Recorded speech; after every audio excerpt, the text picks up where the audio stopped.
ناوی خوای گەورە سڵاوتان لەبێت بەڕێزان تا ئێستا وادەی دابشکردنی موچەی مانگی حوزێرانی فەرمانبەرانی هەرێمی کوردستان دیار نییە و سەرۆکی حکوومەتیش ڕای دەگەێنێت لەم خۆناغەدا دەستکاری سیستەمی موچە ناکەن. ئەمڕۆ لە کۆنگرەیەکی ڕۆژنامەنووسیدا نێ سیروان بارزانی سەرۆکی حکوومەتی هەرێمی کوردستان ڕایگەیاند لەم خۆناغەدا دەستکاری سیستەمی نوێی موچە ناکەن. بە میوانداری یاریێک لە بەڕێزان لە بەشی یەکەمدا دکتۆر محەممەد ڕەوف پسپۆری ئابووری و دکتۆر شێرکۆ جەودە دەنامی لیژنەی دارایی لە پەرلەمانی کوردستان تاوتوی ئەم پرسە دەکەین. هەروە لە تەوەری دۆمەندا باز لە بەرزبوونەوەی پلەی گەرما و کاریگەریەکانی لەسەر هاوڵاتیان دەکەین. بە میوانداریێک لە بەڕێزان ئومێد محەممەد بەڕێوەبەری کۆنتڕۆڵی کارەبایی هەرێمی کوردستان هەروە خاڵز قادر و تەبێژی وەزارەتی تەندروستی حکوومەتی هەرێمی کوردستان.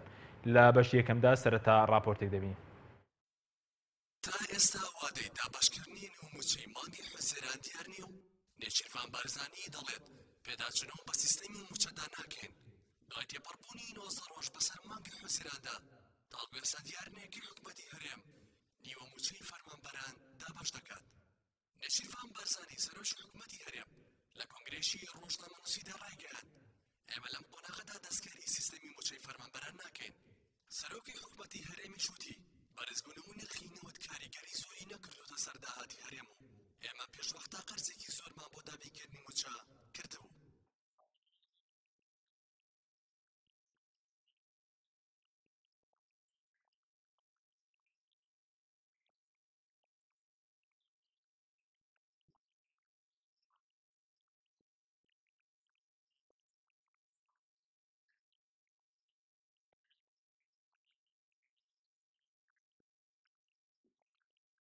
ئەو کاتی حکوومەتی هەرێم موچەی فەرمانبەرانی کەم کردەوە بە پاساوی دابەزینی نرخی نەوت. نرخی بەرمیلێک نەوت لە بازاڕەکانی جیهان دابەزی بوو بۆ خوار $30، بەڵام ئێستا نرخی بەرمیلێک نەوت لەسەر $45ەوەیە. جگە لە هەرێم لە هیچ وڵاتێکی دنیادا ڕووی نەداوە بە پاساوی دابەزینی نرخی نەوت موچەی فەرمانبەران کەم بکرێتەوە. ئێستا دۆخی هاوڵاتیان و فەرمانبەرانی هەرێم لەو پەڕی خراپیدایە و حکوومەتی هەرێمیش هیچ پلانێکی ستراتیژی نییە بۆ دەربازکردنی هاوڵاتیان لە قەیرانی دارایی.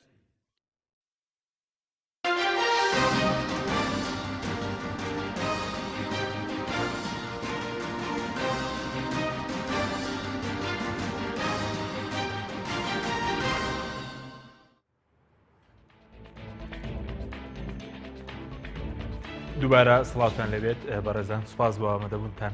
کاکتۆر شێرکۆگر لە بەڕێستانەوە دەست پێکەم دەمەوێت ڕای بەڕێستان و کۆندامیشی لیژنەی دارایی لەسەر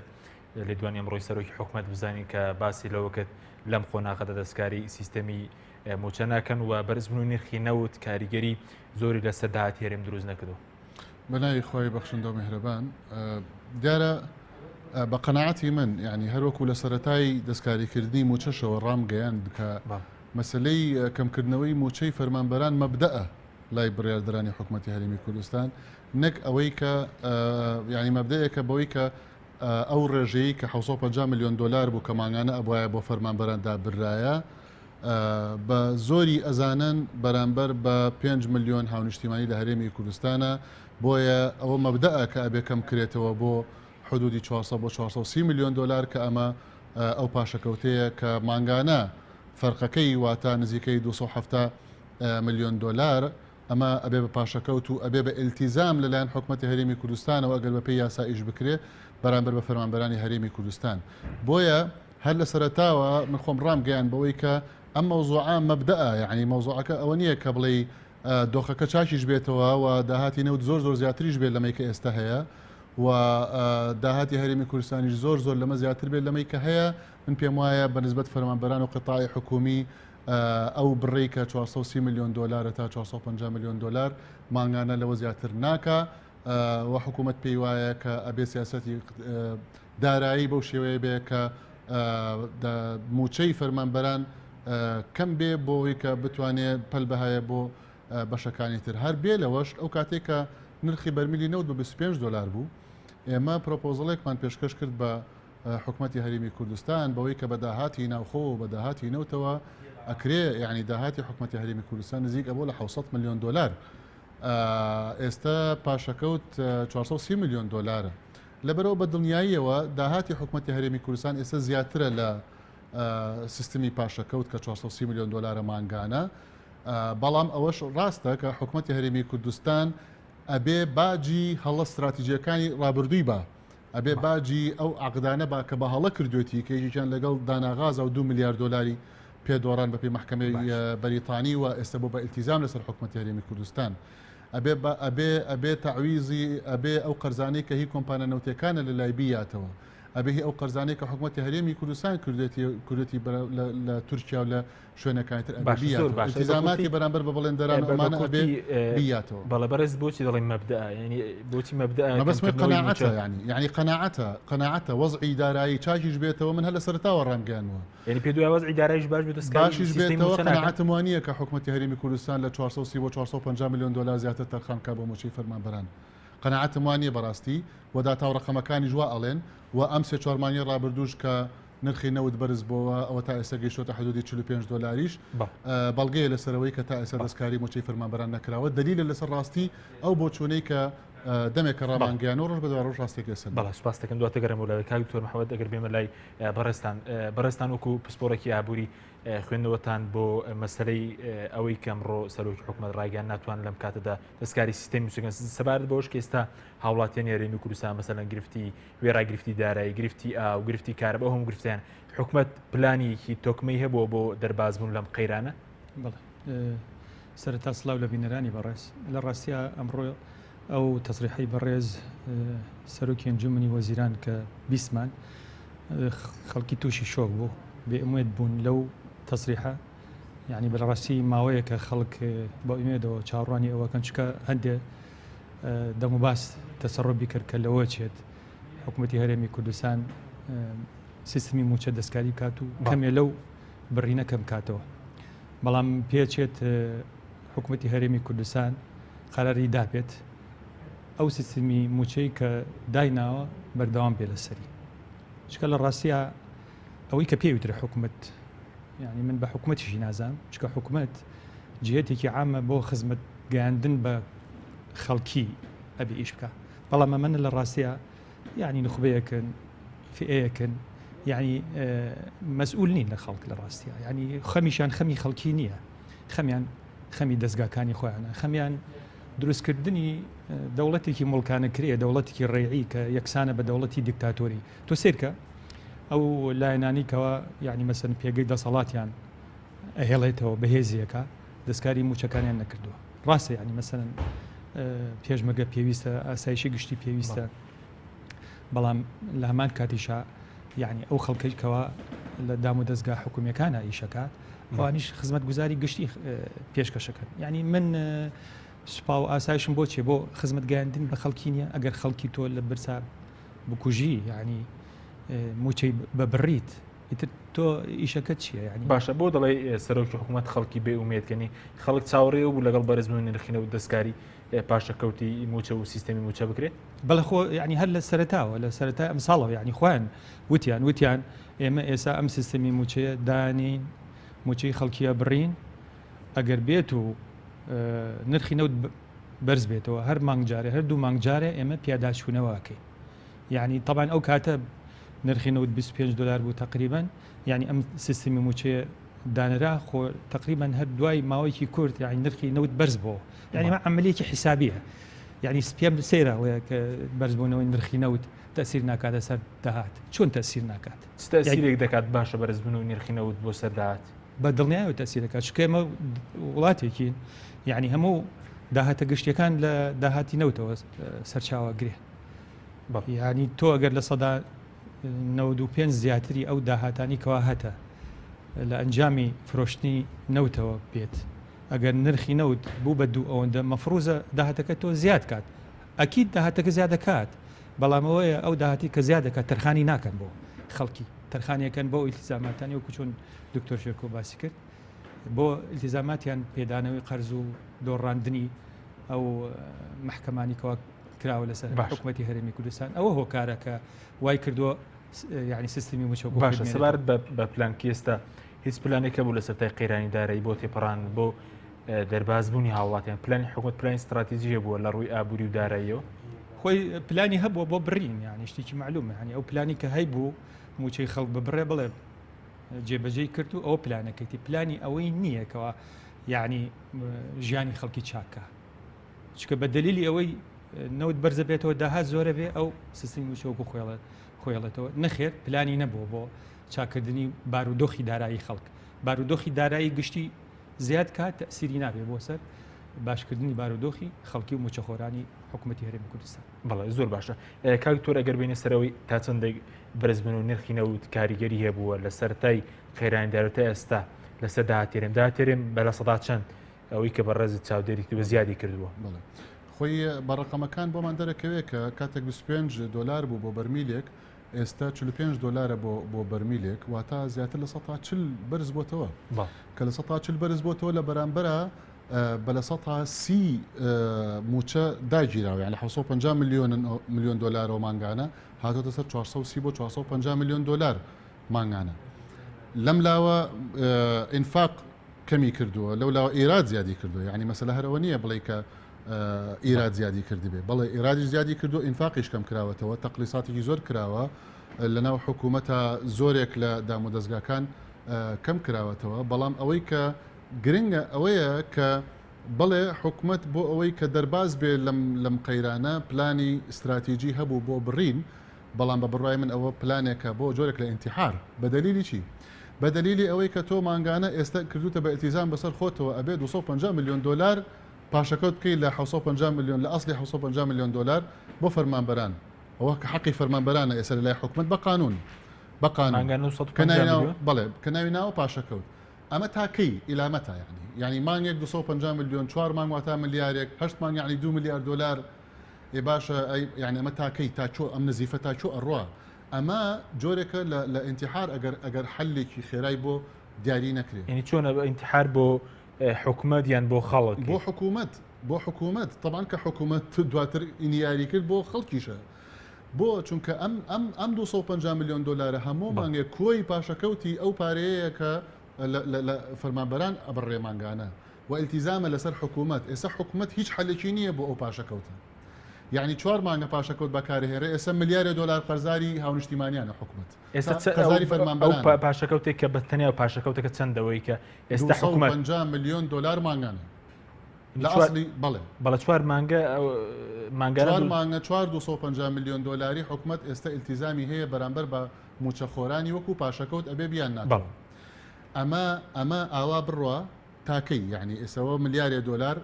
بە 4 مانگ بە 8 مانگ ئەکاتە 2 میلیارد دلار ئەمە نهایەتەکەی لەکوێیە بۆیە ئەم ئایندەبینیە نەزیفە ئینتیحارە ئەبێ چارەسەر بکرێ حەلیش تا ئێستا حەلی معلەنیش نییە بڵێ ئەمە بەم شێوەیە کۆتایی پێهێنین خۆی پلانی استراتیژی چییە پلان ئەوەیە کە چارەسەرە بۆ دابینکەوە کۆتاییەکەی پێ بڵێ ئەمە لەلایەکی کەوە واقعی هەرێمی کوردستان و ئیلتیزاماتی حکوومەت بەرامبەر بە بەڵێندەران و بەرامبەر بە کەرتی تایبەت و بەرامبەر بە بوژانەوە حقیقەتێک هەیە لێرەیە ئەبێ بیڵێن جۆڵاندنی بازار تەنها لە ڕێی فەرمانبەرانەوە ناکرێت ئەویان لە ڕێی علمیەوە ڕاستە ئەبێ کەرتی تایبەتیش بجوڵێ ئەبێ بەڵێندەران بجوڵێ ئەبێ مەشاریعەکان بجوڵێ چونکە هەموو خەڵکی هەرێمی کوردستان فەرمانبەر نییە کەرتی دەستی کار لە کەرتی تایبەتە ئەوانی ڕێژێکی زۆرن لەبەرەوە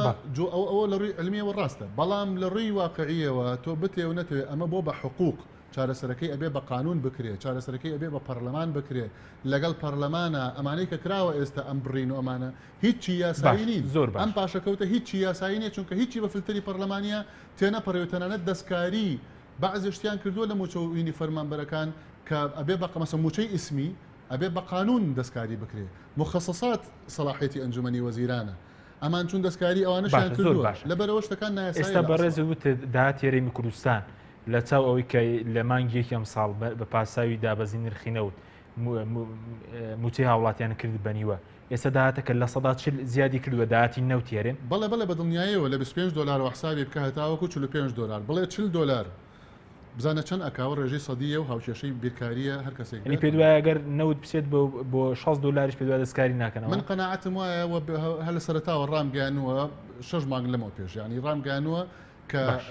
ئەمە مەبدەە و قەناعەتە کە ئەبێ ڕێژەی پارەی تەرخانکراوە بۆ موچەی فەرمانبەران لە حدودی 450 میلیۆن دلار بێ و لەوە زیاتر ناکرێت لە هەرێمی زۆر باشە هیوادارم زیاد بێ بەڵامەوە من بە واقعی ئەبینم کە ئەو واقع یعنی ئەو واقع فەرز کراوەیە بەسەر موچەخۆرانی هەرێمی زۆر باشە کاک تۆ ئەگەر بینێ سەر ئەوەی کە حکوومەتە لەسەر تاوە لیژنەی کێبوو لیژنەی ڕوبەڕووبوونەوەی قەیرانی دارایی یعنی پێ دوای ئەم لیژنەش نەیتوانیوە ڕۆڵی خۆی ببینێ لە باشکردنی باری ئابووری هەرێم نەخێر ینی لیژنە تۆ بۆچی تۆ ئەگەر هیچ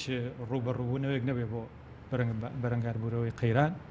معنایە و لیژنە هیچ ئیشێکی نەکردووە یعنی چ ڕوبەڕووبوونەوەیان هیچ شتێک نبینی مەسەلاوان کردبێتیان لەو ماوەیەدا بۆ باشکردن نەمبینیوە غێری قۆڵکردنەوەی قەیران نەبێت چ ڕوبەڕووبوونە یعنی ئەوەیەکەوە تۆ خۆت دەربازگەی لەو قەیرانە ئایا شتێک کراوە هەرێمی کوردستان دەرباز کرێ لە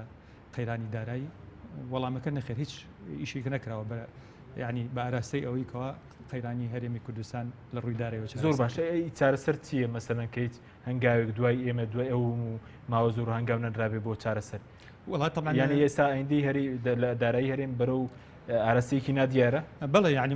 خۆی چارەسەر بە خەڵکێکە کرێ خەڵکێک بێوێ چارەسەر بکات ئەمانە نایەنوێت بارودۆخی هەرێمی کوردستان باشە بە چ بەڵگەی گەوانە نایەنەوەی بارودۆخی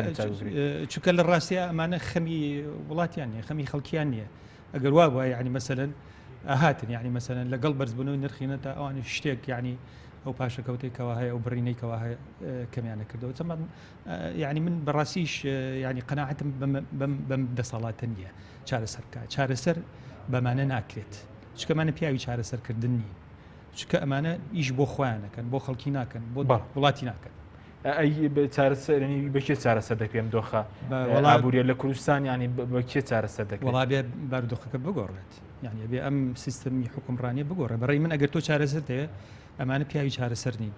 چارەسەر لەوە یەکەم چارەسەری قەیرانی حکومڕانی بکرێت لە هەرێمی کوردستان اینجا دواتر یعنی جهتێ بێت بەڕاستی ینی مەسەلەن تۆ ینی سەیری ئەمانەکە یعنی تۆ دڵنیانی لە ڕاستیە چنێک داهاتیەتە هەرێمی کوردستانەوە بەڕێز دکتۆر لە ینی لیژنەی دارایە ئاگای لە هیچ شتێ نییە ینی ئەو پەرلەمانیکەوە مەفروزە هەموو شتێ بە کەناڵی پەرلەمانە بچێت ئەسڵ نێراوەتە ماڵەوە هەر ینی پرسیشی پێ ناکرێت باشە پێ موچی خۆیان بڕاوە بەبێ پرس بە خۆیان بکرێت کە خۆیان ینی خەڵکی ینی مؤسسەیەکی تەشریعی باشە پێ دوای لە سای ئەوانە چارەسەر ناوزرێتەوە قەیرانی دارایی بەرەو ئایندێکی نادیارە لە کوردستان بەڵێ طبعا هەموو شتەکان بەرەو ئایندێکی نادیارە یعنی طبعا ئەمەش وە نەبێت یعنی مەسەلەن لەسەر و دەسەڵاتی ئەم دەسەڵاتەوە بێت خۆیان ینی پلانیان داڕشتووە بەم شێوە ئیش بکەن و تا بۆشیان بکرێ هەم بەم شێوە ئیشەکەن مەگەر یعنی وکۆڵی یەخیان بگیرێ بڵێن لەوە زیاتر باشە بەست ینی بەرژەوەن دەسەڵاتداران لە چیدایە مەسەلەن بەو شێوە خەڵک لە ئازار و ناڕەحەتی و خەم و بێموچەیدا بێت و چارەسەرێک نەدۆزرێتەوە وڵای لەبەرەوەی ینی وکۆڵی خۆیان تێر و تەسەلن و ئیش بۆ یعنی دەسەڵاتی خوانەکەن ئەمانە لە ڕاستیە ئیش بۆ دەوڵەت ناکەن بۆ وڵات ناکەن ئیش بۆ دەسەڵاتەکەن یعنی ئەیانوێ پێگەی دەسەڵاتی خۆیان بەهێزکەن یعنی دائیمەن ئەو وڵاتانی کەوا ئەکەون بەسەر سەرۆت و سامانێکی سروشتیە دەوڵەتی ڕێعی دروسە بێت دەوڵەتی ڕێعیش یەکسانە بە دەوڵەتی دیکتاتۆری چونکە ئەو ڕێعی کە هەیە لە نەوتەوە دەرێنرێت ئەچێتە دەستی دەسەڵاتێکەوە ئەو دەسەڵاتە یعنی کارێکات یەکەم پێگەی دەسەڵاتی خۆی بەهێزەکە بەو پارێ بەو ڕێعە دووەمیش ئەوانەی نزیکی خۆین یعنی وکۆڵە بەخریشیانەتی و ڕەشایانەداتێ بۆ ئەوەی پێگەی دەسەڵاتەکان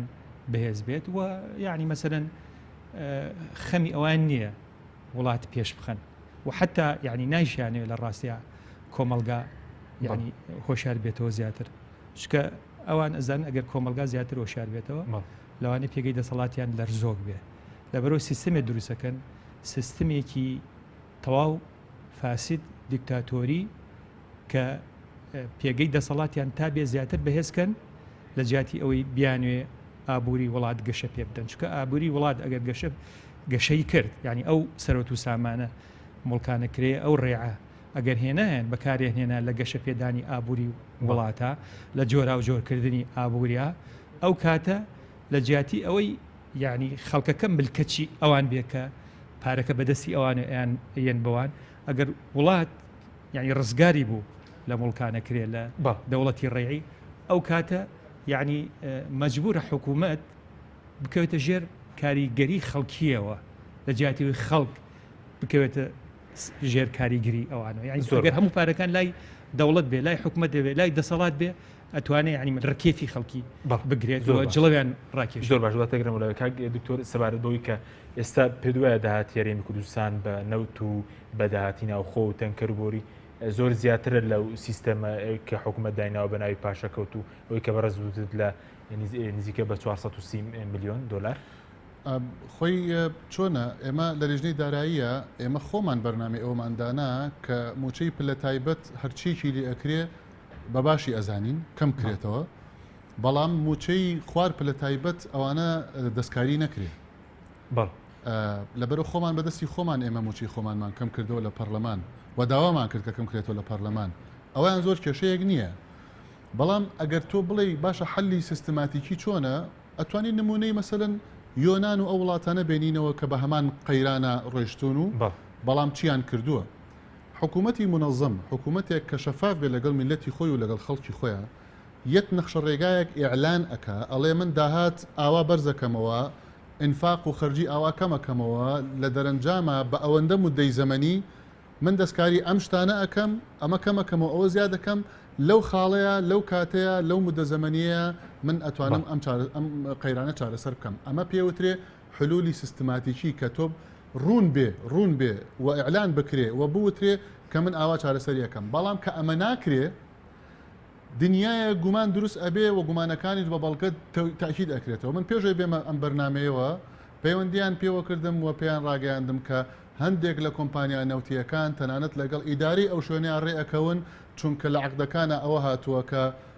بەعزێک زەرەری ئەجیزە و مەکائینی کۆمپانیاکانە بێ حکوومەتی هەرێمی کوردستان تەعویزی بکاتەوە بۆ کۆمپانیاکان بۆیە بە تەزویر بە نایاسایی لە بەعزێک شوێن ئەچن ئەڵێن ئەوەندە جیهاز شکاوە ئەوەندە جیهاز پەشی کەوتۆ بۆی حکوومەت بێ پارەکە کە ئەمانە چاکەرەوە ئەم گەندەڵیانە ڕاستکەرەوە لە سێکتەری نەوت و لە قطاعی نەوتە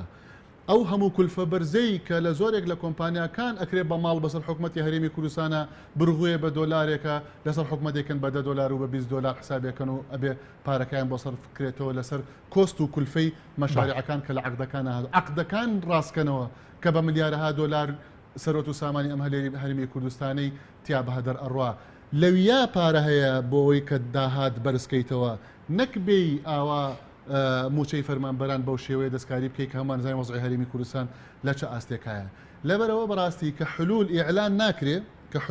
ناکرێ هۆکارەکەی ئەوەیە کە ئێرادەی بەرزکردنەوەی داهات و کەمکردنەوەی خەرجەکان لە ڕێی بەرەنگاربوونەوەی گەندەڵی ئەو ئێرادەیە زەعیفە چونکە لەناو گەندەڵەکان ئێستا بەرز پێشبین دەکەی داهاتی مانگانە هەرێ چەند بێت ئەوەی کە بە هەموو داهاتەکانیەوە لە حدودی چەندە بەدڵنیاییەوە ئێمە ینی 4 مانگ لەمەوە پێش ئەو پرۆپۆزەڵی کە پێشەشمان کرد بۆ حکوومەتی هەرێمی کوردستان لە ڕێی گومرگەوە دوایەوەی کە لە بەرپرسی گومرگەکانمان پرسی گومرگی وا هەبووە لێمان پرسی و ئێستا ئێرادە چەند وتێتی 120 میلیۆن دلار مانگانە باشە ئەمە ئەگەر بێت و چاکسازیەکان بکەین ئەکاتە چەند ئەڵێ ینی بە دینار عەفوەن ئەگەینمە سەر و ملیار دینار باشە ئەمە چەند خاڵی گومرگیمان هەیە حسابی کە بزان چەندەکە داهاتی ناوخۆ باج و زەری بە ئەوان هەموویمان کرد بە پارە کردمان بە ڕقم بۆمان سەلماندن کاکە ئەوە سەر و 700 میلیۆن دلارەکە مانگانە ئەو کاتێک کە نرخینەوە بە $25 بوو ئێستا کە بە $45 و بەرزتریشە یعنی داهاتەکە زیاترە بۆیە بە دڵنیاییەوە داهاتەکە سەر و 700 میلیۆن دلار بە قەناعەتی من و ئەو سەر و 700 میلیۆن دلار ئەبێ حکوومەت بە بەیانی مالی ساڵانە لە بەرەوەی یاسای بوجەنی و لە پەرلەمان ئیقرار نەکراوە پەرلەمان پەکخراوە ئەبێ حکوومەت بەیانی مالی دەرکا و شەفافانە ڕای بگەێنێ بڵێ من ئاوام دەستکەوتووە ئەمە فقراتەکانی دەستکەوتەکانە و ئاواش خەرجم کردو بۆیە یەکسانی ئەەکەمەوە بۆ بەڕێستان سەبار بۆ ئێستا ئەوەی کە حکوومەت قەرزداری فەرمانبەرانی هەرێمی کوردستانە چەندە حکوومەت پێ دوای پاشەکەوت فەرمانبەران دەداتەوە من پێم وانییە بیداتەوە هیوا دەهرم بیداتەوە و بە ضروریشی ئەزانم کە بیداتەوە بەڵام پێم وانییە حکوومەت بیداتەوە لە بەرەوەی لە حدودی چەندە ئێستا حالێنەوە 450 میلیۆن دلاری حساب زۆر بکە کاتە ملیار دلار تا ئێستا. زۆر باشە کاک تۆ سەبارەت بە دو پرسیارم بۆ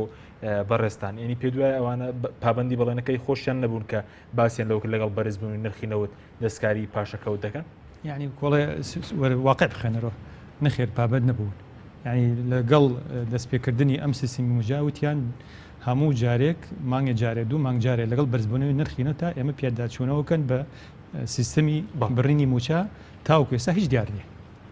تەسریحەکەی ئەمڕۆی سەرۆکی حکوومەتیش ئەوەی دەرەخا کە پابند نەبوون. زۆر باشە چارەسەر پێشتیش باسییانی پێ دوایە ئەو دەستەڵاتە یانیگەر بیوێ دەتوانێت چارەسەر بکات بەڵێ ئەگەر بێ توانێت چکە پارە زۆرە یعنی پارە زۆرە مشکلەکە ئەوەیە کێشەی پارەمانیان کێشەی بەڕێوەبردنمانەیە کێشەی بەڕێوەبردنمانەیە چکە زۆرێک لەو داهاتانی کەوا هەیە کۆکرێتەوە کە وتمان هەمووشی لە نەوتەوەیەت یعنی ناچێتە خەزێنی گشتی و بەشێکی زۆری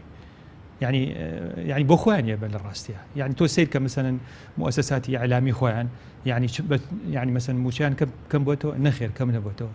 دام و دەستگا حیزبەکانی خۆیان کەوا دیرە حیزبەکانی خۆیان ئەوانی ئەو کۆمپانیانی خۆیان کەوا يعني سەرچاوی داهات يعني لە وڵاتی نەوتیا سەرچاوی داهات هەمووی لە نەوتەوە دروستە بێت ئەم هەموو دەوڵەمەنی کەوا خەڵکێکی دەوڵەمەند هەڵتۆقیەوە ئەم هەم پاریان دەسەکەوێ هی من و تۆیە بەس ئەبرێ بۆ ئەوان ئەبڕێ بۆ ئەوان لێمە بڕن بۆ ئەوان کەریان دەرەکە بەس بۆ خەڵکاژارەکەی و دەسەڵات بەڵێ تۆ سێر کە کۆمپانیەکان تا بێت دەوڵەمەندە بن زۆر سپاس خەڵکاژارەکەش بێ تا بێت هەژات زۆر سپاس بۆ هەریەک لە بەڕێزان دکتۆر شێرکۆ جەودەت ئەندانی بژنەی دارایی لە پەرلەمانی کوردستان دکتۆر محەممەد ڕەو پسپۆڕی ئابووری کە لە بەشی یەکەم لەگەڵام لە بەشی دووەم دوای ناوبڕێک پێتان دەگەنەوە سەبارەت بە بەرزبوونەوەی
بەناوی خی گەورە دووبارە سڵاوتان لێبێت بەڕێزان لە بەشی دووەمدا باز لە بەرزبوونەوەی پلەکانی گەرمە و کاریگەری لە سەرهاوڵاتیان دەکەین بە وێندەرێک لە بەڕێزان ومێد محەممەد بەڕێوەبەری کۆنتترۆلی کارەبایی هەرێمی کوردستان لە سودی سەرکی هەروە لە شاری هەولێر دکتۆر خاڵس قادر وتەبێژی وەزارەتی تەنووسی حکوومەتی هەرێمی کوردستان سەرەتا راپۆرتێک دەبینین. شەپۆلێکی گەرما هەرێمی کوردستان دەگرێتەوە ئیدارەی گەرمەنیش بەهۆی بەرزبوونەوەی پلەکانی گەرما دۆ ڕۆژ پشووی لە فەرمانگەکان ڕاگەیاند بەپێی پێشبینی بەڕێبەراتی کەژناسی بوومە لە ڕێزانی هەرێمی کوردستان بەرزبوونەوەی پلەکانی گەرما بەردەوامیە بێت و کاریگەری ئەو شەپۆلە گەرمای ڕووی لە هەرێمی کوردستان کردووە چەڵتر دەبێتەوە بەپێی پێشبینی کەژناسی هەرێم و بەرزبوونەوەی پلەکانی گەرما لە ڕۆژانی چوارشەمە و پێنجشەمە و هەینی بەرزبوونەوەی بەخۆ دەبینێت و لە قەزای خانەقینیش بەرزترین پلە تۆمار دەکرێت کە 51 پلە لە شارەکانی هەولێر و سلێمانی و دەوەک و هەڵەبجە لەسەری 45 پلەوە دەبێت و بەرزبوونەوەی پلەکانی گەرما کاریگەری زیاتر لەسەر ناوچەکانی باشووری هەرێمی کوردستان دروست کردووە لە ئیداری گەرمێنیش بەهۆی گەرماوە دوو ڕۆژ پشوو لە فەرمانگەکان ڕاگەاندرا. لە لاکی تریشەوە بەهۆی بەرزبوونەوەی پلەکانی گەرما خوازە سەر بەکارهێنانی کارەبا زیادی کردووە. وەزارەتی کارەباش نەیتوانێت ئەو خشتە جێبەجێ بکات کە بۆ مانگی تەمووز ڕایگەاند بوو و ئێساش کەمتر لە 4 کاتژمێر کارەبای نیشتیمانی بەهاڵۆ تێنەدرێت.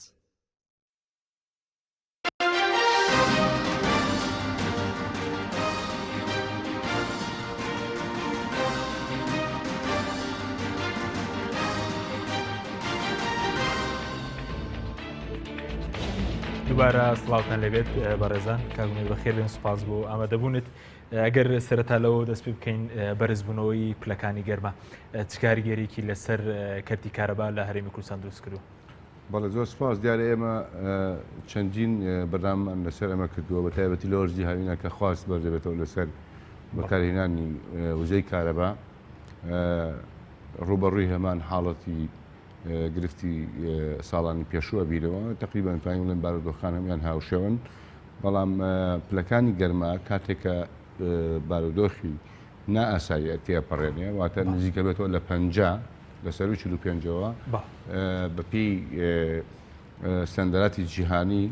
لە زۆر شوێنی دنیاە کە پلەکانی گەرما ئەگاتە سەر 45 بە تایبەتی ئەو شوێنانی کە تاڕادەیەک شێشی هەیە ئەبێ کایەکانی ژیان ڕابوەسن بۆ سەلامەتی هاوڵاتیان. هەمان ئەم بارودۆخە کاریگەریەکی زۆر نەگەتیڤی لەسەر سیستەمی کارەبا ئەبێ لە چەند ڕوویەکەوە لە ڕووی ئەوەی کە چوستی و کەفاءەواتە ئیفیشنسی ئەو ئێنجن و محرکات و مەشینانەوە ئەو ئامێر و کەلوپەرانی ناو سیستمەکە هەیە دا ئەبەزێ بە شێوەیەکی توانای بەرهەم بەپێی پلەکانی گەرما بە شێوەیەکی بەرچاو یانە خوارەوە بە نمونێ وحدەیەکی غازی خۆمان کە لە هەولێر یا لە سێمانیا لە دهۆک کە لە کاران ستانداردی خۆی نۆمیناڵ کەپاسیتەکەی 125 مێگاواتە لە بارودۆخی پلەی گەرمایوکەوەی کە ئێستا ئێمە تێداین لە 45ەوە دا ئەبەزێ بۆ خواردنەوە مێگاوات کەواتە بەشێکی زۆری کەفاءە و توانەکەی لە دەسەدا. لە بەرامبەریشە هاو نیشتیمانیان هاو بەشان ئەوانەی کە کارەبا بەکارەهێنن خواستیان لەسەر کارەبا زیادەکە لەبەرەوەی کە ئامێرەکانی فێنکردنەوە و تەواوی ئەو ئامێرانەی کە پێی ئەوترێ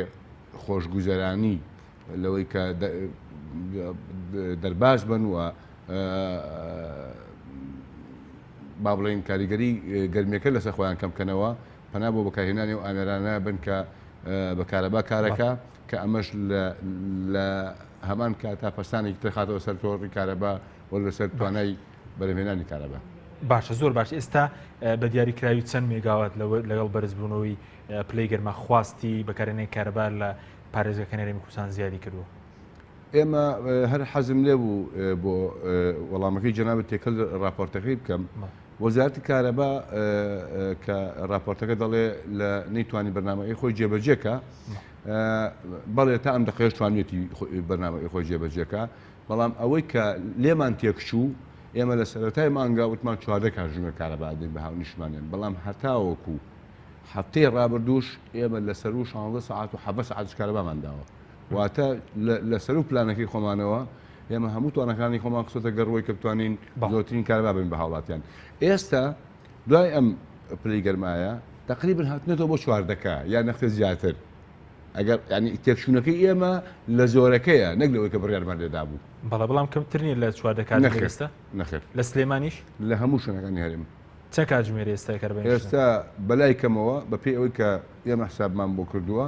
و ئەو راپۆرتانی کە لە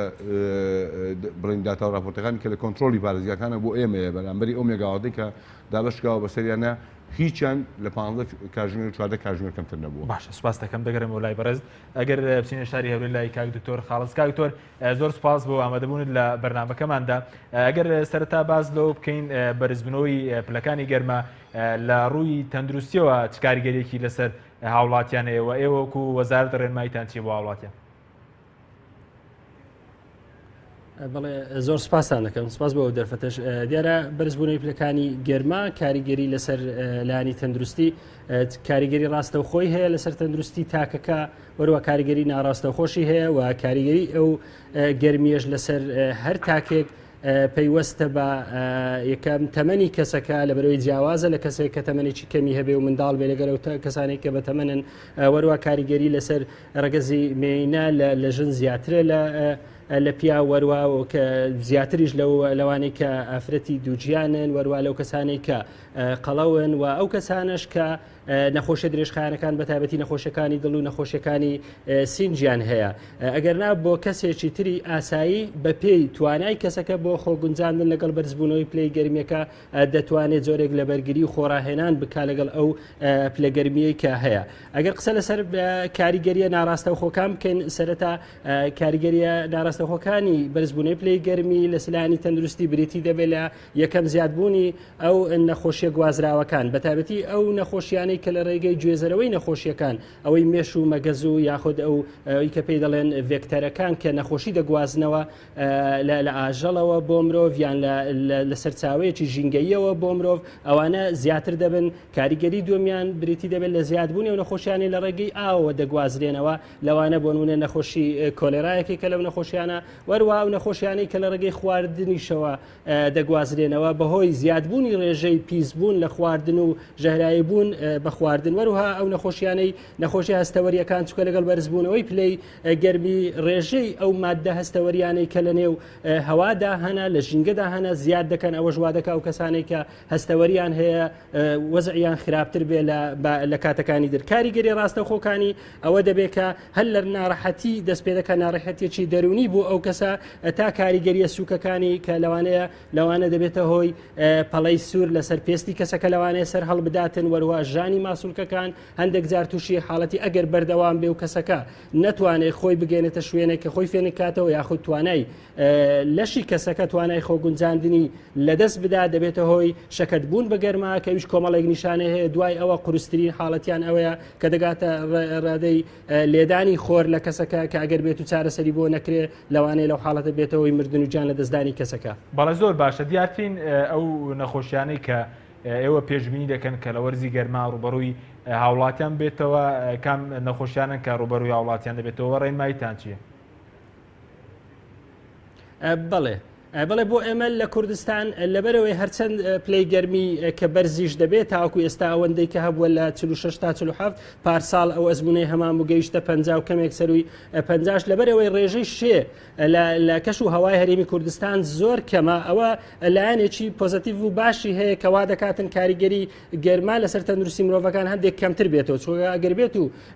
کەش و ئەگەر بێت و ڕێژەی ڕوتوبەش زیاتر بێتن ئەو کاتە مەترسیەکانی زۆر زیاتر دەبێتن ئەوەی ئێمە پێشبینی دەکەین هەرچەندە تاوەکو ئێستا دەتوانم بڵم جیاوازیەکی ئەوتۆنیە ژمارەی ئەو کەسانی سەردانی بەشەکانی فریاکەوتن دەکەن تۆزێک زیاتر بۆ بەڵام بەو دەرەجەیە کە بڵێن کاریگەرێکی زۆری هەبێتن بەڵام مەترسیەکانی ئێمە ئەوەی کە ئێمە چاوەڕێی دەکەین ئەوەیە زیاتر ئەو کەسانی کە نەخۆشە درێژخانەکانی سنگ بە تایبەتی ئەوانەی ڕەبۆیان هەیە ئەوانەی نەخۆشە درێژخانەکانی دڵ و پەککەوتنی دڵیان هەیە ئەوانە زیاتر لەوانەیە ناچاری ئەوە بن کە لە ماوەیەکی زوو بگەن نەخۆشخانەکان و فشارێکی زیاتر بخەنە سەر نەخۆشخانەکانی ئێمە باش ئێوەی زامەدەکارێکتان کردووە بۆ بەرزبوونەوەی پلەکانی گەرما وەکو وەزارەتی تەندروستی لە شار و شارۆچکانی هەرێمی کوردستان بەڵێ وەک ئاماژەمان پێدا کاریگەری گەرما زیاتر شتی گشتین لەسەر تەندروستی چ ئەوە گشتی لانی ڕاستەوخۆ ناڕاستەوخۆ بێتن ئامادەکاریەکانی ئێمە هەر ئەوانن کە لە ڕێگەی نەخۆشخانە فریاکەوتنەکانی خۆمان چۆن پێشوازی لە نەخۆشێک بکەین کە تووشی ئەو حاڵەتانە بوونەوەکو گوتم ئەگەر بێت و ناڕاستەوخۆ بێ ئەوانەی کە تووشی نەخۆشەکانی دڵ و یاخۆ ڕەبوویان هەیە یان هەستەوەریان هەیە ئەوانە هەمووی پێویستیان بە جۆرە چارەسەرێکی گشتیە کە هەیە لە نەخۆشخانەکانی ئێمە لە نەخۆشخانە فریاکەوتنەکان شتێکی تایبەت نییە کە ئێمە لەو ڕۆژانە برین بە تایبەتی ئامادەی بکەین هەمان ئەو پێش ئامادەکاریانەی کە لە نەخۆشخانەکانمان هەیە دەتوانین چارەسەری ئەو کەسانە بکەین کە لەوانەیە ناچاری ئەوە بنبێن بۆ نەخۆشخانەکان بەڵام لە هەمووی گرنگتر ئەوەیە کە هەروەکو جەنابیش لە تەوەرەکە لە بەشێکی تەوەرەکە ئاماژەت پێدا هەبوونی ئامێرەکانی فێنکەرەوە بۆ ئەوەی هاوڵاتی بەردەستی بێت تاوەکو ئەگەر بێت و توانای لەشیلەوە بەدەربوو کە بتوانێت خۆی بگونجێنێ بتوانێت خۆی بگوازێتەوە بۆ شوێنێک کە فێنکەرەوەی لێبێ و پێویستە ئامێرەکانی فێنکەرەوە و بە تایبەتیش کارەبا لە ئێستا دەکا وەکو ئاماژەتان پێدا یەکێکە لە فاکتەرە هەرە گرنگەکان بۆ ئەوەی هەمومان بتوانین لەو شەپۆڵی گەرمایە بە کەمترین زیان و بە کەمترین ناڕەحەتی لی دەرباز بێت. زۆر باشە کاک تو دوات تکرێم و لای بڕێزت کاگومێدەگەر بێم و لای بڕێزت ینی لەم ئەو کە ئەگەر پلەی گەرمی لەوە زیاتر بەرز بێتەوەکو کاک دکتۆر وتی کارەبا فاکتەرێکی گرنگە لە کەمکردنەوەی زیانەکانی مەسەلەن بەرزبوونی پلەی گەرمە لەسەر هاوڵاتیان پێشبین دەکەن کارەبا کەم کات ئێمە ئەوە شتێکی زانستیە هەتا پلەکانی گەرما بەرز بنەوە لەگەڵ هەموو پلەیەکە ئیفیشنسی وەکوتم جوستی وتوانای بەرهەم وتوانای هەتا گواستنەوە و بۆ تەواوی سیستمەکە گرفتی تەکنیکی دروستە بێت یعنی ئەوە هیچ مناقەشەیەکەن لاگرێ ینی هەموو پلێژی گەرمی کە بەرجەبێتەوە نەک لە سیستمی ئەمە لە هەموو دنیاشەوایە لە هەموو دنیاشەوایە کە پلەکانی گەرما بەرزەبنەوە کاریگەری دەبێت لەسەر سیستمی کارەبا بەڵێ ئەو بڵێن بە هاوڵاتیان کە لەگەڵ بەرزبنەوەی پلەکانی گەرمە کە کەژناسی هۆشداریداوە لە بەرزبنەوەی کاتژمێرەکانی پێدانی کارەبا کەم نکاتەوە بە دڵنیاییەوەمە پێش ئەمەش هەموو توانای خۆمان خسۆتە گەڕ ینی ئەوەی کە پێی ئەوتێ توانای بەرهەم و توانای تەکنیکی و توانای مرۆیی و ئەرکوماندووبوونی ستافی وەزارەت بە تایبەتی چاکسازیەکان ئەوانەی کە لە ئیشپێکردن شەو ڕۆژ لەسەر هێڵن کۆنتترۆلەکان و کۆنتترۆلی کارەبای هەرێم هەموو ئەمانە لەسەر خەتن لە ڕووی تەژغیلی و لە ڕووی بەڕێوەبردننی سیستمەکەەوە لە ڕووی توانای ئیدارێکەشەوە وەزارەت دەسەر خەتە لەگەڵ ئەنجومەنی وەزیان و لەگەڵ وەزارەتی دارایی بۆ دابینکردنی لانی کەمی پێداویستەکانمان کە بەداخەوە قەیرانەکە ئەم قەیرانی داراییە کاریگەریەکی زۆر ڕاستەوە خۆی لەسەر وەزارەتی کارەبا داناوە ئەگە بڵین ئێمە یەکەم وەزارەتی قوربانی دەرنین ڕەنگە دووەم بین چۆنێ بەس شێوەیە کاریگەری لەسەر وەزارەتی کارەبا بوو لەبەرچی لەبەری کە سیستمی کارەبا خەستەتێکی هەیە ئەگەر پلان و پرۆژەکانی بووە سێ لە شوێنی خۆی ناوەستێ کە کاتێکە پلان و پرۆژەکانی ڕائەوەستێ پاشە کشێکا بۆ دواوە ینی من لێرەوە بە جەناب تو بە هەموو لایەک ڕاگەێنم مەگەر قەیرانی دارایی بەم شەوەی کە ئێستا لە سەرمانەوە ئەو بێبوجەی و بێپارەی کە هەیە ئێمە ساڵێکی تر لە ئێستا خراپترە بین و کاتەکانی بوونی کارەبا بە بەردەوامیەتە خوارەوە چونکە کە پارە پێ نەبێ ئیدامە و سیانەی شەبەکەیەکی چەند هزار کیلۆمەتری لە هەرێمی کوردستان لە هێڵەکانی 132 دەیان هزار لە هێڵەکانی 33 و 11 سەدان مەحەویلەی 132 مەحەویلەی 400 سیسیەکەیوی 11.4 هەموو ئەوانەیە کە لە سیستمەکایە ئەم هەموو هێڵ و برێکەر و ئەم هەموو ئیکویپمنت و مؤسسەی کە لە کارایە بەردەوام پەستانی لەسەرەوە عمری تەشغیلی بەسەر ئەچێ پێویستی بە ئیدامە هەیە و پێویستی بە چاکسازی هەیە بە پارە ئەکرێ باشە چەند وێزگە بۆی نەبوونی پارەوە لە کار کەوتون ئێستا ئێمە لە نزیکی لە 1000 مێگاواتمان لە دەیەکەمان لە دەرەوەی کارە بەهۆی نەبوونی پارەوە بەڕاستیەکە پارە هەبوایە ئەو دەیەکەیت دەتوانن چەند بەرهەم بێن ئەگەر ئێستا پارە بووە 1000 مێگاوات بە 1000 مێگاوات بەڵێ دەکاتە لە سەدا چەندی خواستی وڵاتیان تقریبا دەکاتە لە سەتا تقریبا 25 هاوڵاتیان تقریبا یعنی ئەگەر ئەم 1000 مێگاواتەشمان داغڵ کردایە تقریبا ئەیتوانی 4 بۆ 5 ساعتی تکارە بەجاتکە باشە زۆر باش سەبارەت بەوەی کە پیسارە لێک پێشتر بەڵام سەبارەت بە مەسلەی زیادبوونی خواست ئێستا بە دیاریکراوی لەوەتەی پێش ئەم بەرزبوونی پلەگەرمیە لە شارەکانی لێم خواستی کارەبا چەند و ئێستا چەندە ئێستا ئێمە پێش ئەم بەرزبوونەوەیە با بڵین وەلەو ئێمە کە داغڵی هاوین بووین ئیتر پلەی گەرما بەرز بۆتەوە یان تقریبا توانین بڵین ئەو بەرنامەی کە هەمان بۆ بەرنامەی هاوین بووە بەڵام ئەتوانین بڵین 500 مێگاوات بەتەنیا بەس لەو چاپێن ڕۆژی ڕابردووە خواست زیادی کردووە واتە پێشتر 4300 مێگاواتمان تەخمین دەکرد 4250 مێگاوات تەسەوڕمان وایە ئێستا سەرکەوتووە بۆ 4700 باش ئینی چەند زیانی بەرکەوتبەوەی گەرماوە بە دیاریکراوی کەتی کارەبا لە هەرێم چەند مێگاوات زیانی بەرکەوتووە من خواستی زیادی کردووە لەو کاتێک کە پلەی گەرما بەرز بۆتەوە نزیکی 500 مێگاوات سوپاس دەکەم دواتەگەرم بۆ لای بەڕێزت کاک دکتۆر ئەگەر بێمەوە لای بەڕێزت سەبارەت بۆی کە پلەکانی گەرما بەرزبوونەوەی پلەکانی گەرملای تەندروستیەوە زیاتر کاریگەری لەسەر چ قۆناغێکی مرۆڤ هەیە پاشانیش کە مەسەڵەن ئێستا پلەکانی گەرما بەرز بنەوەتەوە هاوڵاتیان پێویستیان بەڕایکردنی شوکارەکانیان باشترین کات لە ڕووی تەندروستی و چ کاتێک کە هاوڵاتیان ئیشوکارەکانی خۆیان تێدا ڕای بکەن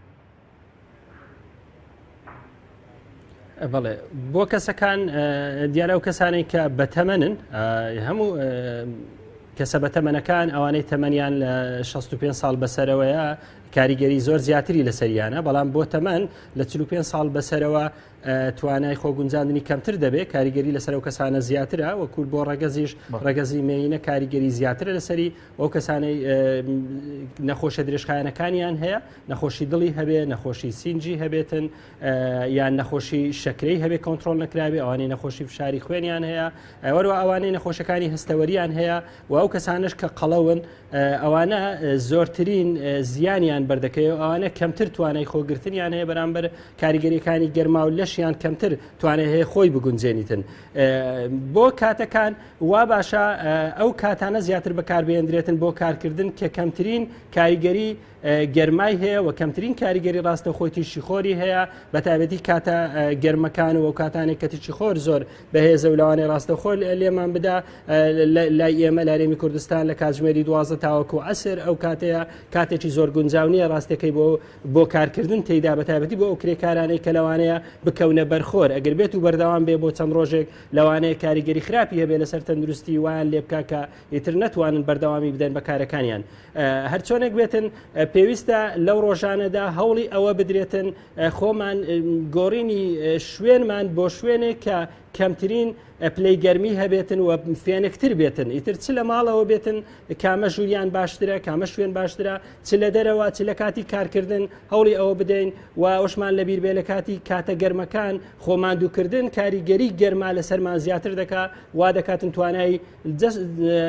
لاشەشمان کەمتر بێ بۆەوەی خۆی بگونجێنێتن ئەوەش زیاتر دەکەوینە ژێر کاریگەری خراپەکانی گەرما لەسەرمان زۆر باشە سەبارەت بە ڕێنمایی بۆ هاوڵاتیان ئێوێستا ڕێنماییتان چێنی هاوڵاتیان چی بکەن جگەلەوەی کە لەو کاتانە دانێنە دەرەوە و مەسەلەی بەکارهێنانی ئامێرەکانی فێکەوە چیتر بکەن و بۆی تەندروستیان باش بێت و بۆی پلەکانی گەرماوە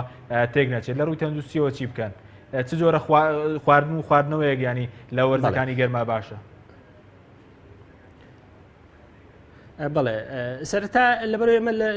لە ژینگەیەکدا دەژینی ترەوە گەرماوە خاستن کە هاویندادێ ساڵانە تووشی ئەو گەرماییە دەبین پێویست بە نیگەرانی و هیچ نیگەرانی و ترسێک ناکاتن پێویستە خۆمان لەگەرەوە ڕابێنین و جەسەدیشمان لەگەرەوە ڕابێنین ئەو گەرمایی کە بۆمان دێتن دەتوانین ئێمە بەرگەی بگرین جگە لەو کەسانە نەبێت کە ئاماژەم پێدا کە لەوانەیە زیاتر تووشی کاریگەریەکانی بن ئەوانەی نەخۆشە درێژخانەکانیان ئەوانەی قەڵەون ئێمە چی بکەین لەو کاتانەدا ئەوە زۆر گرنگایە کەم پابندی ئەوە بین لەو کاتانە زۆر خواردنەوەی ئاو و شلەمەنی جیراوەی میوە زۆر گرنگە زیاتر لەو ڕۆژانەدا ئاو بخورێتەوە لە ڕۆژەکانی تر هەموو تاکێک حسابی ئەوە بک لەو ڕۆژانە پێویستی بەوە زیاترە کە ئاو و شلەمەنی بخواتەوە خواردنی سەوزە و میوە زۆر گرنگە بایەخدان بە پاک و خاوێنی لەو ڕۆژانە زۆر گرنگترە لە کاتەکانی تر وەکو گوتمان چووکە ئەگەری پیسبوون زیاترە ئەگەری پیسبوون و زوو تێکچوونی خواردن زیاتر لەبەرەوە دەبێت ئاگداری زیاتر ئاگداری تەندروستی مابین لاڵبژاردننی خواردنی تەندروست وەروها بۆ جلوبەرگیش شتێکی زانراوە دیارە پێویست بۆ دەکات جلوبەرگەکان تەنکتر بن و وەروە فراوان تر بن وەروە تا دەشکرێتن چ لە کاتی کار یاخود لە کاتی کاریشدا نەبی خۆمان بچینە شوێنێک کە کەمترین کاریگەری گەرمای هەبێ وەروە هەتا ئەو کاتەی تواناش هەبێتن ئامێرەکانی فێنکەرەوە بەکاربێنین وەروەها زوو خۆششۆردن کارێکی باشە بۆ ئەوەی یارمەتی جەسەدی خۆمان بدەین تاوەکو بتوانێتن پلەی گەرمی لەشدا بەزێنیتن و بمان پارێزی لەوەی کە تووشی کاریگەری خراپەکانی گەرما بین باشە زۆر باشە دوا پرسیارم سەبارەت بەوەی کەوە ڕێنماییتان نردووە بۆ ماڵبەند و نەخۆشخانەکان لە شار و شارۆچکەکان بۆ مامەڵەکردن لەگەڵ بەرزبوونەوەی پلەکانی گەرما وەکو ساڵی ڕابردوو بۆ منە ڕاگەنراوتان نەبوو لەگەڵ بەڵێ وەکوتم ئێمە بۆ زیاتر بەڵێ ئەکیید زیاتر ئێمە وەک ئامادەکاری زیاتر ئامادەکاری کارمان لایانی نەخۆشخانە و فریاکەوتنەکانە ئەوەی تر دەمێنێتەوە سەر هەڵمەتی وشیاری و زیاتر لەو ڕۆژانەوە بیرهێنانەوەی ئەو ڕێنمایانە بۆ هاوڵاتیان بۆ ئەوەی هەموو لایەکمان هاوکار بین لەوەی کە بە شێوەیەکی تەندروست لەو ڕۆژانەدا ڕەفتار بەڵێ زۆر سپاس کاکتۆر کاگومێت دو پرسەرم بۆ بەڕێزشتان هیچ پێشبینێک دەکەیت کە کارەبا بەم شێوە ببینێتەوە ئەگەر پلەکانی گەرمەلەوە زیاتر بێ ئێمە لەسەر خەتین و هەموو توانەکانی خۆمان خسوەتە کار مەترسیەوە هەیە کەم بێتەوە ئەگەر پلەکانی گەرما لە ئێستا وەکو ئێستا بمێنەوە بە ماردۆخی ئێستامێنەوە ئەگەر زیاتر بەرز بێتەوە نەختێکی تردا باشە بەڵام ئێمە هەر هەموو وکۆڵێ ئستعدادێکمان وەرگرتووە گرنگەوەیە سیستمەکەمان لە هیچ نەچێ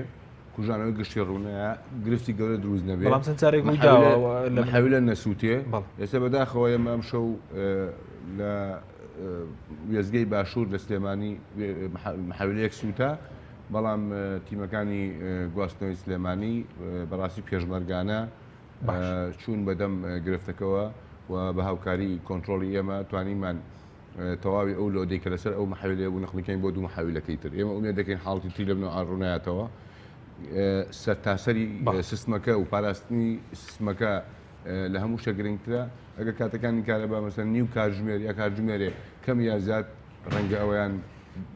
گرفتێکی وەگەورە زۆر سپاس بۆرێک لە بەڕێزان ومێد محەممەد بەڕێبەری کۆنتترۆلی کارەبای هەرێم لە ئەستۆدەی سەرکی هەروە لە شاری هەولێرە دکتۆر خاڵس قادر وتەبێژی وەزارەتی تەنس و حکوومەتی هەرێمی کوردستان سپاس بۆ بینەرانی بەڕێز کە تاکو ئێستا لەگەڵ مام سپاس بۆ ئەو کارانم تا بەرنامێکی تر خواتان لەگەڵ